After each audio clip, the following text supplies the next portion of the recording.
Assalamualaikum warahmatullahi wabarakatuh. Perkenalkan, saya Berliana Wahyu Widiastuti dari kelas 11 MIPA 2 nomor absen 7. Di sini saya akan mempresentasikan mengenai hukum Bernoulli.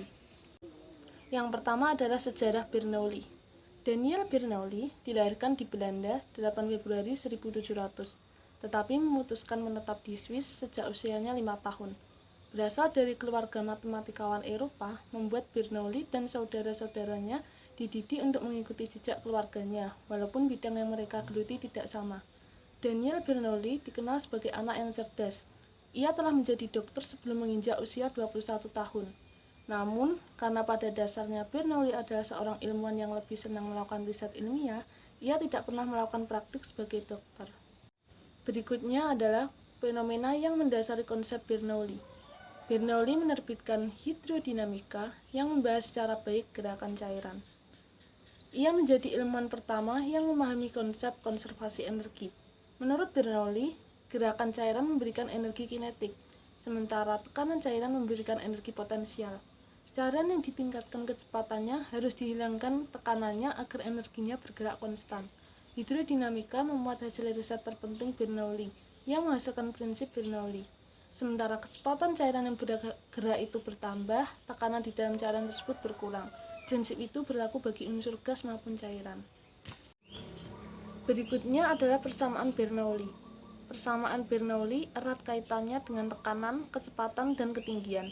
Munculnya persamaan Bernoulli didapat dari keseimbangan energi mekanik atau energi kinetik dan energi potensial bersamaan dengan adanya tekanan yang muncul. Untuk rumus atau formula persamaan Bernoulli bisa dilihat pada slide PPT tersebut. Kemudian adalah penerapan hukum Bernoulli. Yang pertama, tangki air bocor. Dengan persamaan Bernoulli, kita bisa mencari tahu kecepatan air yang keluar dari tangki bocor. Syaratnya, buka tutup tangki air di bagian atas. Jika tangki tersebut tidak punya tutup dan ada bagian yang berlubang, artinya kedua bagian itu akan langsung bertemu dengan atmosfer di udara. Maka tekanan yang ada di bagian itu sama-sama berasal dari tekanan atmosfer. Yang kedua, mengendarai sepeda motor. Ketika mengendarai sepeda motor dalam keadaan ngebut, maka kecepatan udara di bagian depan dan samping tubuh besar, sedangkan kecepatan udara di belakang tubuh lebih kecil. Alhasil, tekanan udara di belakang tubuh tersebut menjadi lebih besar daripada di depan. Perbedaan tekanan udara inilah yang membuat udara mendorong baju ke belakang sehingga menggembung. Yang ketiga, gaya angkat pesawat. Pada pesawat terbang, untuk bisa terbang, pendesain pesawat memperhitungkan hukum Bernoulli. Berdasarkan hal itu, dibuatlah desain sayap pesawat yang bisa diubah-ubah modenya. Pada saat take off, pilot akan mengubahnya menjadi bengkok ke arah bawah, supaya pada bagian atas kecepatan udaranya tinggi. Alhasil, tekanan di bagian itu akan menjadi lebih rendah daripada di bawah pesawat. Saat tekanan udara di bagian bawah sayap lebih tinggi, maka udara akan mengangkat pesawat dan kemudian bisa take off. Yang keempat adalah menekan selang air. Ketika sedang menyiram tanaman, pasti kita suka menekan ujung selang air agar pancuran airnya semakin jauh.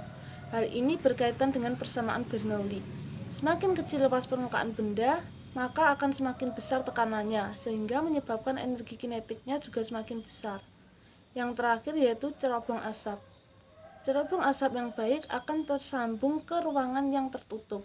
Karena ruangan itu tertutup, maka tidak ada udara yang berhembus yang menyebabkan tekanannya menjadi besar, sehingga secara tidak langsung asap akan tertekan naik ke atas cerobong.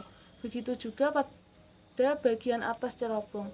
Karena bagian atas cerobong didesain terbuka, maka angin di luar bangunan akan meniup bagian atas cerobong sehingga tekanan udara di sekitarnya menjadi kecil dan asap bisa terbang keluar.